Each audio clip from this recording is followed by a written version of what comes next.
सर्व नागरिकांना खूप खूप शुभेच्छा। राष्ट्रवादी शरद पवार गटाचे नेते माजी मंत्री आमदार जितेंद्र आव्हाड यांना सातत्यानं नौटंकी करायची सवय आहे आणि आज त्याच पार्श्वभूमीवर ते कल्याण डोंबिवलीमध्ये पार्टी करतायत। खरं तर या देशामध्ये कोण काय खावं कोण काय खाऊ नये याचं पूर्ण स्वातंत्र्य भारतीय संविधानानं आपल्याला दिलेलं आहे, परंतु जितेंद्र आव्हाड जाणीवपूर्वक नौटंकी करण्याचा प्रयत्न करतात आणि राजकीय फायदा उठवण्याचा प्रयत्न करतात। माझा जितेंद्र आव्हाड यांना सवाल आहे, जेव्हा 1988 साली शरद पवार मुख्यमंत्री असताना स्वातंत्र्य दिन, गांधी जयंती, महावीर जयंती या सणाच्या दिवशी मांसाहार आणि कत्तलखाने बंद करण्याचा निर्णय शरद पवार हे मुख्यमंत्री असताना घेण्यात आला होता। जितेंद्र आव्हाड शरद पवार यांचा निषेध करणार आहेत का? शरद पवार यांना जितेंद्र आव्हाड प्रश्न विचारणार आहेत का की तुम्ही त्यावेळेला या निर्णयाची अंमलबजावणी का केली?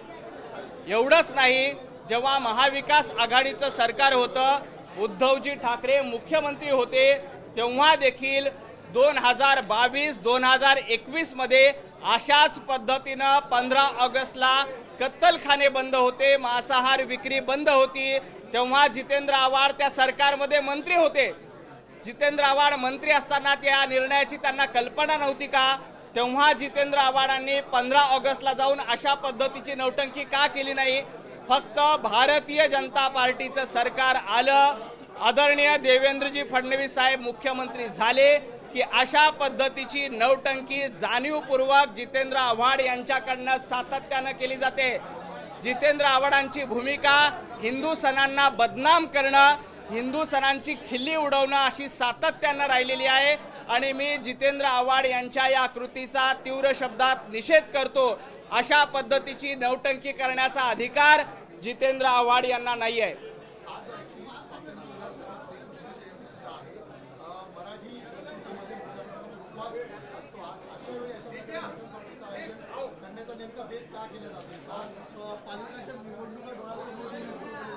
खरं तर आज कृष्ण जन्माष्टमी आहे। आपल्या सगळ्यांना कल्पना आहे की देशातल्या सगळे लोक आज उपवास धरतात। कृष्ण जन्माच्या निमित्ताने मोठा उत्सव असतो। अशा दिवशी लोकांचा उपवास असताना लोकांचा श्रद्धेचा आदर करण्याच्या ऐवजी जाणीवपूर्वक हिंदू विरोधी भूमिका घ्यायची आणि मटण पार्टी करायची, ही परंपरा सातत्यानं जितेंद्र आव्हाड यांची राहिलेली आहे। खरं तर जितेंद्रजी आव्हाड, तुमचा मतदारसंघातल्या काही लोकांना खुश करण्यासाठी तमाम हिंदूंच्या चेष्टा करू नका। तमाम हिंदूंची चेष्टा करण्याचा तुम्हाला अधिकार नाही। आज कृष्ण जन्माष्टमी आहे, गोकुळाष्टमी आहे, मोठ्या प्रमाणात लोक उत्साहामध्ये सण साजरा करतात, उपवास करतात। हिंदूंच्या भावना दुखवण्याचा प्रयत्न आजच्या दिवशी मटण पार्टी करून जितेंद्र आव्हाडांनी करू नये। त्यांना राजकारण करण्यासाठी 364 दिवस शिल्लक आहेत, परंतु किमान आजचा सणाचा दिवस, गोकुळ अष्टमीचा दिवस तरी किमान आव्हाडांनी सोडायला हवा। अशा पद्धतीची नौटंकी त्यांनी करू नये।